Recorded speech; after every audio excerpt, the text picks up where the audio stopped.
Welcome back to AP Psychology on Educator.com. This particular lesson is going to be examining the subfields in psychology.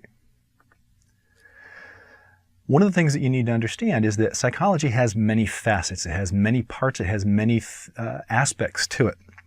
And so part of that is going to be basic research. And with basic research, it's going to be pure science that aims to increase the scientific knowledge base. Knowledge for knowledge's sake. It's a way to just kind of feed the curiosity of the scientists who are involved in it. And so, for example, finding out how hormones affect each other in relation to eating and sleeping. Is there a problem we're trying to solve? No. We're just trying to find out, how does everything work? Then there's applied research, scientific study that aims to solve practical problems.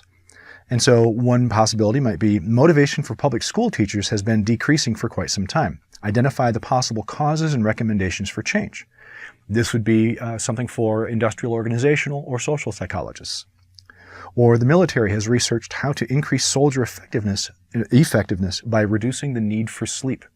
They've been doing that research for quite some time, and if you've ever seen any films or documentaries on how they train the Navy SEALs or the Army Rangers, you will know that sleep deprivation is one of those things that is an issue for the military, and they are attempting to do everything they can to solve that particular problem. Now, psychology has many facets, and the biggest aspect of psychology, the biggest group in psychology right now is the American Psychological Association. And there's a website called apa.org, and it reflects the history of psychology and the diversity of psychological offerings.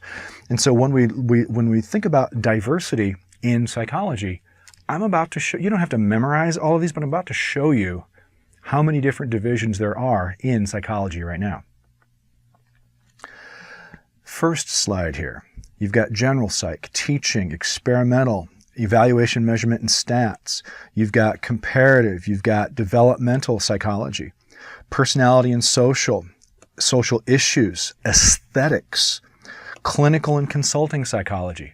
That's only the first page. I've got more.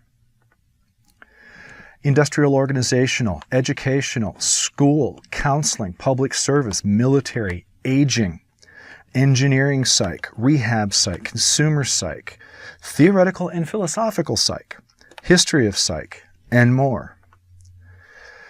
Then you've got pharmacology, you've got psychotherapy, hypnosis, humanistic, developmental disabilities, and intellectual and developmental disabilities, psych of women, psych of religion, psych of child and family policy, health, psychoanalysis, clinical neuropsychology, and more.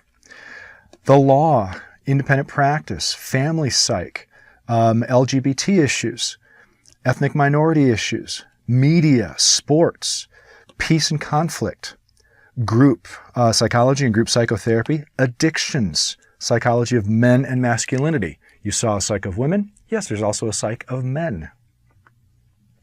And then finally, international, child and adolescent, pediatric psychology, American Society for the Advancement of Pharmacotherapy. Pharmacology, that's going to be the use of psychoactive drugs to treat problems. And then finally, the most recent one, trauma psychology. So you see, psychology goes into many different areas.